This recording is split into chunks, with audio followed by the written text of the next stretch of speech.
Parfois tu crois que certaines choses sont derrière toi, qu'elles appartiennent au passé, et puis...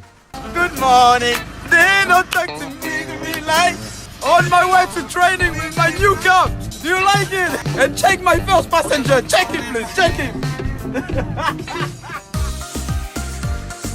Bienvenue dans la quotidienne, content de vous retrouver pour une nouvelle semaine. Vous l'avez vu, Patrice Evra s'éclate en Angleterre, en même temps il s'éclate à peu près partout où il passe. En revanche, ça chauffe entre Paul Pogba et José Mourinho. You wanted Paul Pogba to play, but he's reported in sick. When did you find out about that? This morning. Yeah, I was told by the doctor. Is it something that's going to keep him out for a long time, or just an I overnight don't stomach? know, and honestly, I don't care. Vous venez d'entendre le Portugais qui s'exprimait samedi avant le match face à Huddersfield en Cup. Alors en fait, Pogba avait annoncé le matin même du match qu'il n'était pas opérationnel, sans trop qu'on sache pourquoi. Et c'est le jeune Scott McTominay qui a remplacé Pogba sur ce match. Et voici ce que Mourinho a déclaré après la rencontre concernant McTominay. Lui, il mérite de jouer plus, il n'a pas de cheveux colorés, pas de grosses voitures ou de grosses montres, pas de tatouages, ambiance, tout ça avant de reparler de Pogba en conf d'après-match cette fois-ci. When I was told by the doctor this morning that he was not coming, I don't want to know anything else about it. Now it's time to know what happened, why he didn't feel good enough to play. Bon, ça fait quelques semaines qu'on sent comme de la tension dans l'air entre les deux hommes. Récemment, on a eu droit à une explication musclée sur le bord de la pelouse entre Pogba et Mourinho. On a vu aussi un Pogba dépité quand le Portugais l'a remplacé face à Newcastle. La question du jour, selon vous, est-ce que ça sent déjà la fin de l'histoire pour Pogba à Manchester United? Est-ce que c'est envisageable de le voir partir dès la fin de la saison? On veut vos avis. Il a le blues, Paul Pogba. 2 commentaires sélectionnés demain.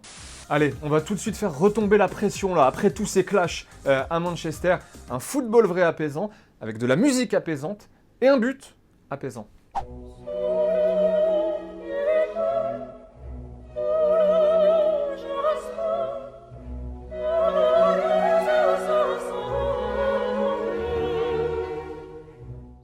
Hier en Ligue 1, l'OM a battu Bordeaux 1-0 grâce à un but de Florian Thauvin. Sincèrement, j'ai fait plein de choses en même temps pendant le match, la vaisselle, traîner sur YouTube. J'ai pas raté grand chose. Si, Florian Thauvin, tenez, énervé à la fin du match. Et tous les matchs, je ressors avec une balafre. La semaine dernière, c'était le pied. Cette semaine, c'était le tibia. J'ai le dos tout ouvert. Donc, au bout d'un moment, c'est fatigant. Moi, je pense que je me suis fait balayer 3 fois en lâchant le ballon. J'ai le dos en sang. Je prends un coup de pied ici. On se prend des coups de tous les côtés. Si on se fait matraquer à tous les matchs, il faudrait peut-être qu'on puisse échanger un peu plus avec les arbitres. Ne serait-ce qu'échanger. Et en traînant sur YouTube, tenez, hier, je suis tombé sur un supporter de D8 anglaise qui a décidé de suivre son équipe à l'extérieur ce week-end, tout seul.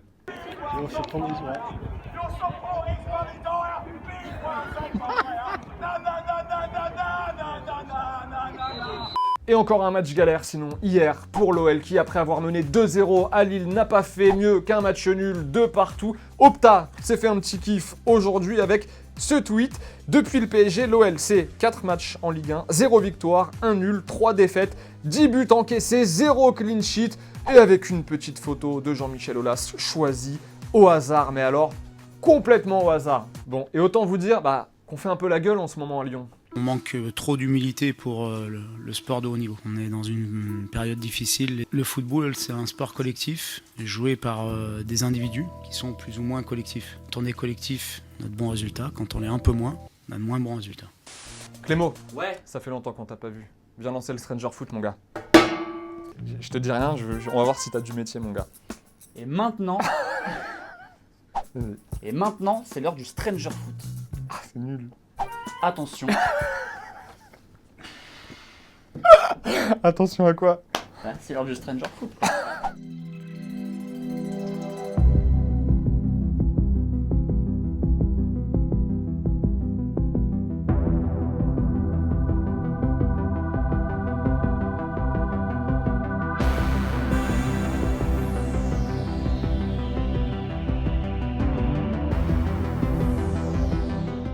Avant de nous dire au revoir, une petite bise, tenez, à nos potes d'El Chiringuito. Vous savez, notre émission préférée en Espagne. Hier, ils se sont dit, allez, aujourd'hui, on fait du concret sur le PSG, on veut du vrai. Du coup, ils se sont pas ennuyés, les types. Ils ont pris notre téléfoot et ils l'ont sous-titré. Sin Emery. Oui, les joueurs se sont retrouvés vendredi au camp des loges après une journée de repos. Pas de réunion formelle, mais des discussions. Ah, on vous aime quand même, allez. C'est la fin de la quotidienne. Aujourd'hui, petit cadeau pour vous. Allez, un ballon de l'équipe de France dédicacé par les joueurs est à gagner dans la quotidienne. On s'abonne sur YouTube. On s'abonne, on commente. Genre, hey, le ballon, il est pour moi. Blablabla. Et on fera un tirage au sort. On vous donne le nom du vainqueur demain. En attendant, bye bye, avec des images, avec de la musique. Et à très vite. Ciao.